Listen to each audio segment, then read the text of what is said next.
Welcome, college basketball fans, to the Full Court Press Podcast with LT and Sammy D. This is the podcast that brings you legendary stories from college basketball's golden era and dives in deep with a current analysis of today's game. Get ready for the most energetic and entertaining college basketball podcast around. Let's get it.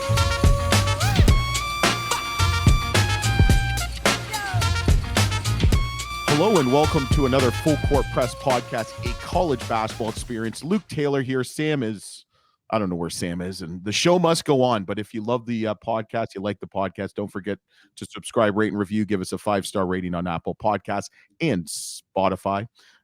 So one of my favorite conferences is the Missouri Valley. I mean, let's be honest. And we are fortunate to be welcomed by Belmont University Bruins head coach Casey Alexander. Welcome to the Full Court Press, Coach. Hey, great to be here. You know, I don't know if I would have done this if I'd known Sam wasn't going to be here. Yeah, he gives the more in-depth, knowledgeable questions. I just bring kind of the crap. But no, I really appreciate it. So college basketball season has officially started with practices. I mean, obviously you had some summer workouts. You had quite a few transfers, but you know, they leave and you kind of you get some new guys in. You got some really good players that left. Jacoby Gillespie went to Maryland. Cade Tyson went to UNC, and then Malik Dye went to Ole Miss. I mean, those are obviously three well-known programs. It's probably good for your program too. But how does the team look? Are there any surprises this last couple weeks in the offseason? I think we filled those spots very well, to be honest with you. Those guys they were all three all-conference players and going to have great careers, only as sophomores. So it was not easy to lose them by any stretch. But, you know, the portal taketh away and then it giveth back. And so hopefully we'll just pick up where we left off, even though we have some new faces. We feel really good about where we are. We got a long way to go. There's no doubt about that. But we're okay. Yeah, it's interesting. How did those conversations go? Were they pretty because every coach we talked to a lot of college coaches and what have you, and they all say the same thing. It's like they're not mad at these players. They're getting opportunities. But are those conversations, I guess, how do they go? Like, what is it like? If I was a fly in the room, how would those go? Well, it's really a process. You know, it's foolish and naive, you know, to bury your head in the sand and pretend that those conversations aren't being had between the player and their parents or their people or their coaches or whatever, you know, so we try to address it on the front end, kind of have a constant communication, a line of communication open. And then, you know, when the season's over, it all happens really quickly. We lost our conference tournament game on a Friday last year. And on Monday, 2 out of those 3 guys told me they were leaving. And so, you know, that damage was already done. There's very little you can do about it at that point in time. And I'm like everybody else that you mentioned, you know, I don't have anything against those guys personally. You know, I wish that they had stayed, but, you know, if they thought they had something better, then more power to them. Yeah. Yeah. I guess, has your recruiting philosophy changed over the years because of it or not really? You're just going to try to get the best player possible and just coach them up and do the best you can? Yeah, it's largely unchanged. Our success at Belmont prior to the portal and NIL was high school seniors that come and they stay for 4 or 5 years, redshirted a lot of guys. The continuity was really important to our success. And we're not going to have that anymore, but we're still really committed to the high school scenario. You know, what we can't afford, and the lesson that we learned with the players we just lost, is we can't afford to be young. And, you know, I want good young players. We're going to go sign the best high school guys that we can, but we've got to have some experience and maturity on the other end of our roster so that those guys aren't needed to come in and be superstars right away. Yeah, and you signed some really good college freshmen, high school seniors in Cooper Haynes, who was, you know, big time at Memphis, Tennessee, Jabaz Jenkins, and then Drew Schlaganowski from Illinois. Probably butchered his name. Damn Illinois people. But you got some really nice high school players. Yeah, I hope so. You know, and we do feel good about them. You know, you never really know as freshmen. You like all of them when you sign them, but you don't know once they get on campus how they're going to adapt and how ready they're going to be. Some guys, it's a physical thing. Some guys, it's mental. Some guys, it's a role change. But we feel like the freshmen that we have are all legitimately ready to play if needed. Yeah. I hope we don't need them all to play significantly, but if they need to, I feel confident that they can. Yeah. It's kind of funny. It's like your own children. You all like them when they come out of your wife's womb, but then, don't know if you like them down the road. I'm just kidding. I love my 3 kids, but you signed some really good transfers. You got Jonathan Pierre from Memphis, Brody Peoples. I remember him from Liberty. He's a ball player. And then Carter Witt from Furman. Yeah, we like those guys. Brody's the one that you mentioned. We recruited Brody pretty hard out of high school and lost him to Liberty. And he's come in. Those 3 guys collectively, they're 4th-year guys. They come in with a lot of experience, come from winning programs.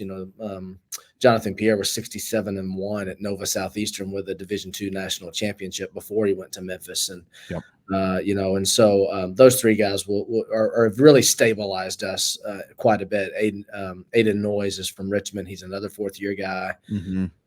Tyler Lundblade is from TCU. He's another 4th-year guy. So we feel like we have accomplished what we wanted to out of the portal. Brody played 20 minutes at Liberty last year and averaged double figures, yep. on a team that's traditionally pretty low scoring, and we needed that scoring punch. Yeah. To think he scored what he did in 20 minutes. Can you imagine what he's going to do in a little bit more time? And he's very efficient. But when you're recruiting these high school players that you don't get, do you ever say to them, "Hey, I'll talk to you in 2 or 3 years"? No, not quite that.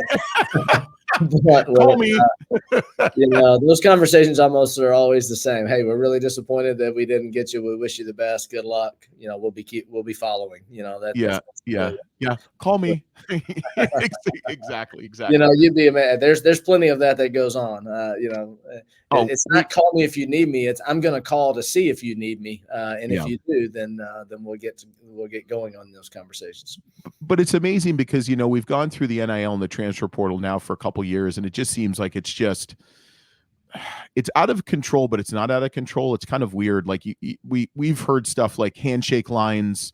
We've heard people getting offers like mid-season. We've heard people get offers like the week before the season starts to transfer. And hopefully, some resolve happens down the road. But you've got a really interesting story. So you've been at Belmont. You obviously must like the place because you played there, you went there, you played under Coach Bird, and you've been the head coach there for 6 years. Like, tell me a little bit about Belmont. What attracted you as a high school senior, and then what had attracted you as a coach to Belmont University? Yeah, it was a very different place in the 90s when I was in school here. We were NAIA for one. We weren't even a Division I institution. So what attracted me is that a very average player could go somewhere and play college basketball for a good time. You're also in the Hall of Fame as a 2005. So I think you're a little bit better than above average coach. That may be a longevity reward. On the floor accomplishment. But and then right toward the end of my playing careers, when Belmont announced the move that we were going to go to Division I, went straight from NAIA to Division I, which is unheard of. Yep. And and so they added an assistant coach, and that ended up being me. We went from 1 assistant to 2 assistants at the time, and I was an assistant for 16 years, so 20 straight years as a player, and then an assistant coach before I got my first head coaching opportunity at Stetson in 2011. And then, when I left in 2011, I never anticipated I would be back. I don't think you can plan things quite that way. It just was, very fortunate timing for me. And, had 6 great years at Lipscomb prior to coming back to Belmont. But Nashville's home. It was really easy. This place is, it's set up for success. There's more challenges now with NIL and so forth, but it's a beautiful campus. We can see downtown Nashville, which is an unbelievable place from the front of our campus. We've got great facilities. We've got a winning tradition. We've had a lot of good players. We've got first-round draft picks in the NBA. So it's a really good college basketball job. It'd be foolish for anybody not to want this job, much less somebody that's a native Nashvilleian and a Belmont grad. Yeah. It obviously is. I find it's an easier sell when you actually played there and you went there. So. And we've got 3 former players on our staff, and so that says a lot about it. And then a 4th guy, Brian Ayers, has literally been at Belmont longer than any other assistant coach in the country. This is his 27th season, so a lot of continuity and familiarity with the program. So why hasn't he gotten an honorary degree then? He shouldn't he? He's got an honorary everything else. He's getting so old now, he doesn't even remember all the awards that he's received. Yeah, yeah, yeah.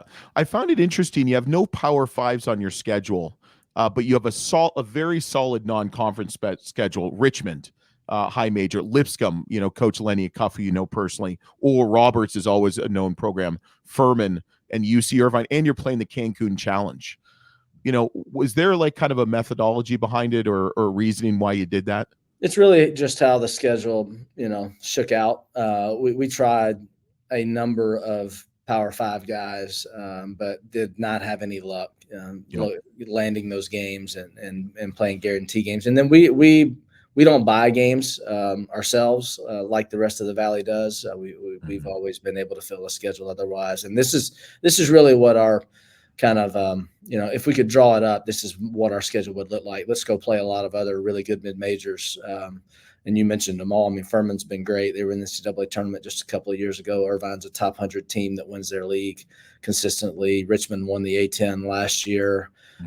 Lipscomb will probably be picked to win the ASUN this year. Middle Tennessee will be a top 100 team this year. So a lot of 50-50 games on our schedule in non-conference, and that does not include Cancun. Yeah, yeah. Cancun sounds pretty good, though. Let's be honest. We get worse. There's no doubt about that. We get worse. We get worse. How difficult is it for to get your team to transition to that? Because I mean, Cancun it's different. The food's different. The temperature is different. How much are you kind of worried about that kind of transition to go play some games there? No, I'm not worried at all. It will be different. There's no doubt that we'll have to plan accordingly and have some conversations about how to handle that trip, not the least of which is staying at an all-inclusive resort with a bunch of 20-year-olds, so that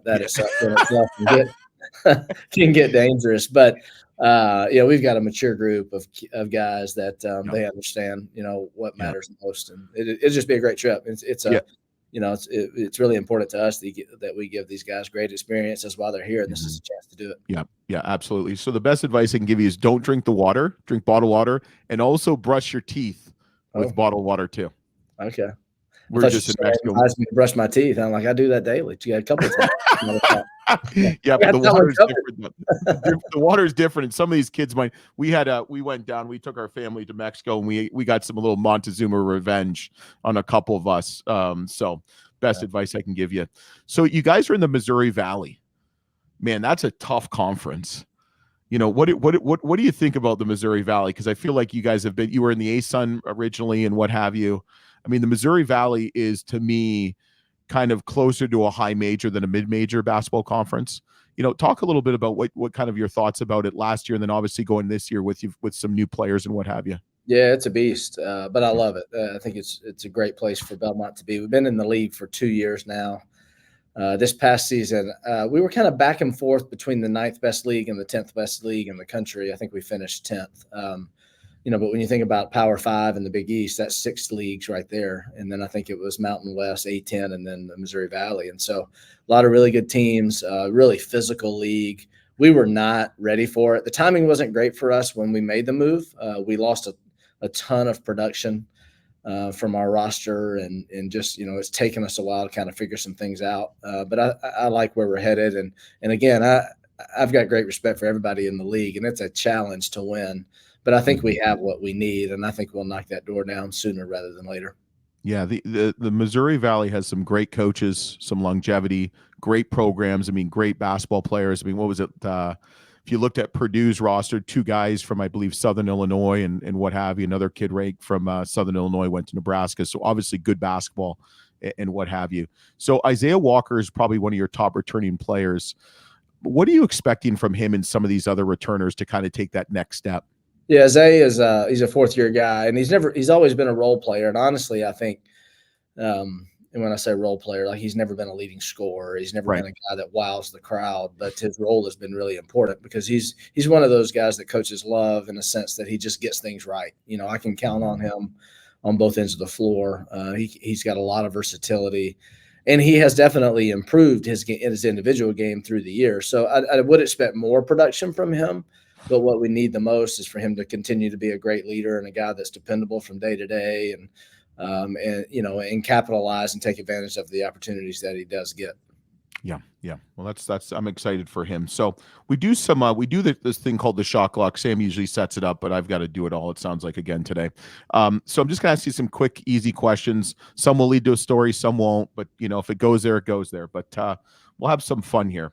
So one word to describe Belmont University. Community. Okay. One word to describe the Missouri Valley Conference. Tough. Okay. Biggest misconception of the Missouri Valley Basketball Conference. Whew. Gosh, misconception. I mean, I think it's known for being a, kind of slow paced, tough, grinded out league. I think all that's true. That's definitely not a misconception, but I think because of that, people tend to overlook how good the players are and how much talent there is in the league. Yeah, just watch a couple of the Drake Indiana State games last year. And I mean, those games were up and down and fast paced. Yeah. Toughest environment to coach in, either in the Missouri Valley or in another school or gym?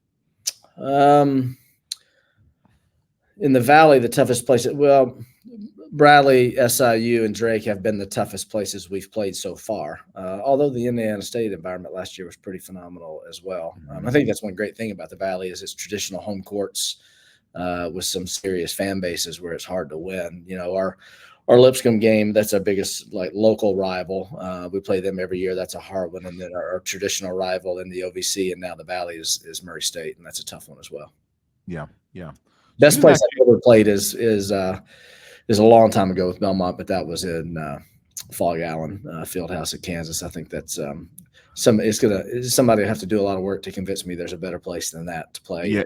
Did you unfortunately lose to them? Yeah, it wasn't exactly a thrilling game. When did they start doing rock chalk Jayhawk? They gave us some time. They didn't rub it in, but I don't even know what the year it was, but it was probably around 2010. It was right after they won a national championship the year before. Whenever the Chalmers national championship game was against Memphis, I guess. Yeah. Okay. Yeah. We hit the shot. Yeah. We've been to a couple, both Sam and I've been to, we actually grew up Jayhawk fans. So we've been Allen Fieldhouse a number of times and it's pretty intense. Yeah. And we hear that multiple times from other coaches, like kind of the toughest place to coach in. So what would you say what is one of your funniest recruiting stories? Oh gosh. Well, my least favorite of all time was back in the early days before cell phones and everything else. And I drove, I called the coach in St. Louis, which is about a 4.5-hour drive from Nashville because they were expecting snow there. And I called and I was like, hey, coach, just before I leave, I want to make sure we're playing this game. And he's like, yeah, everything's on schedule. Just come on up. Look forward to seeing you. Let me know when you get here. So I drive up there. I go to the high school, nobody there. I go to the other school thinking, well, maybe it was a road game and I just missed that. Nobody there. Well, he never told me that they play their games at another location. It was like at the armory down the road or something like that. So I'm driving in the snow in St. Louis. I'd never find that. I don't find this out until after. So I just drive back home. So I spent about 12 hours total in the car and never saw a basketball game. The kid you were trying to look at, did you ever get him? Went to Oral Roberts. No, didn't get him. Yeah. Leon Bond. I think that was his name. Leon Bond. It was long. I mean, this is like 90s probably. And maybe 2000, something like that. I think that you still remember it though, huh? That's right. Yeah.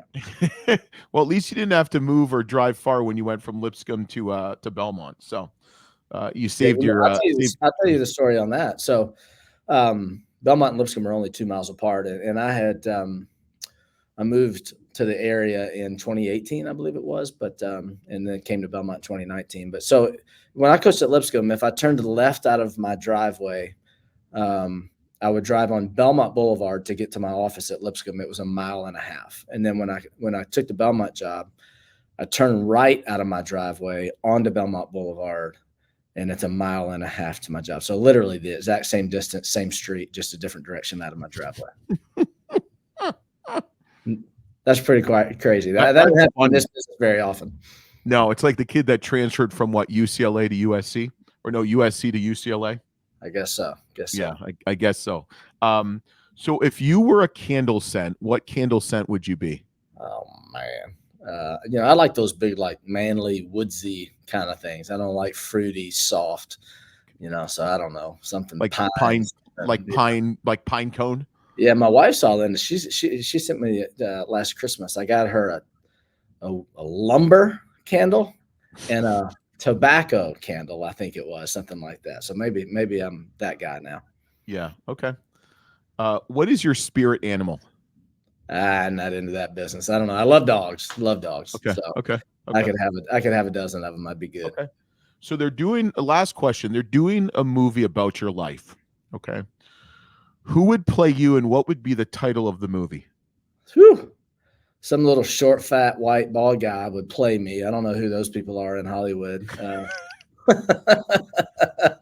Danny DeVito. I think I tower over him. You know who would play me in my movie would be Josh Schertz. That's who would play my Josh Schertz. Oh, are you going to miss him? Yeah, he's a great coach. He's going to do great at St. Louis. There's no doubt about that. And then the name of the movie, I don't know. How did this guy make it anywhere? Something like that. Yeah. Okay. It's funny. Josh Schertz, we had on the podcast almost a year ago, and he was telling his funniest recruiting story was bad chili. He kept eating this chili, and he had to go to the bathroom, and he threw the napkin out, and then he went back, and the mom's like, "Oh, you must have really liked it. I'll give you another one." She's like, "Great." Well, he didn't have a napkin anymore, so he had to eat it. So last question we always ask Sam to ask it is, we just want to finish up, a minute or two, tell us like what you can tell your kind of alumni, your fan base about, this upcoming year for Belmont basketball. Yeah, they're just going to be more of the same. I think there's a lot of uncertainty all over college basketball and with our program as well. But I tell people this often, as a matter of fact, is, the same kind of guys that played in the program in the 90s when I played, or in the 2000s when Karan Johnson played. He's one of our assistants, or Luke Smith, who graduated 2 years ago, who's one of our assistants. It's the same as it always has been. We're going to high character guys that know how to play the game, that are going to play really well together, that are going to play high tempo, score a lot of points, win a lot of games. And it just take you a minute to get to know who these new faces are, but it'll be more of the same. Yeah, I bet you all these program sales will go up at home games. I hope so. So, yeah. Let's get familiar with everybody as fast as we can. But it's crazy because as a staff, by the time we get to this part in the season, after having the summer and then early fall, like these guys feel like they've been here forever. And I understand that fans don't have that insider look like the rest of us do, but I just say, trust me on this one. You're going to like it. Yeah. And it's also crazy with just that, but also just like the ever-changing landscape of college basketball, just to kind of keep up with it. It's like we try to keep up with just even conference realignment, let alone the transfer portal. It's like, okay, let's just start the games. Let's just start playing basketball here, because that's, at the end of the day, that's what it all matters, right? Yeah, and the product is still good. I think that's important for everybody to remember as well. I was having the same kind of conversation about college football just yesterday, but it takes 2 or 3 weeks. You start watching those games and you're like, yeah, he's from Boise State. Oh, here's this guy made the tackle from Oklahoma. Here's this guy that made the tackle. He transferred from so-and-so. And then once you get used to it, and you realize who those names and faces are, then it just becomes your team again, and you start cheering for them. Well, it's funny because we had Chris Beard from Ole Miss, and one of your players has gone there, and it's like, oh yeah, I remember him when he got the rebound and he went full court and just jammed it on someone. Malik did. And I can't remember what the game was. I'm like, man, this kid's a ball player. You guys beat someone. It was a really good game. Really, I think it was a home game too. And he just took that rebound down, went all the way to the floor, and just bam. And I'm like, okay. But this is funny, like doing all these preview shows and these interviews. It's like, oh, we covered this guy. Or like, for instance, we had Isaiah Swoop, Coach Schertz, and Robbie Avila. Well, now they're all at St. Louis. It's like, all right, well, we know a little bit about St. Louis now, I guess. So it's interesting. But Coach, you're going to stick on here for one more second as we upload. But we really appreciate. We're really going to be excited about the Missouri Valley this year, and the Belmont Bears. We'll be watching you guys and stuff like that. And you're obviously a model of consistency, 119-43 going in your sixth season. So Belmont's going to be just as competitive as it's ever been. But thanks for listening. Thanks for watching. Don't forget to subscribe, rate, and review. We'll be back next week on the Full Court Press Podcast, a college basketball experience.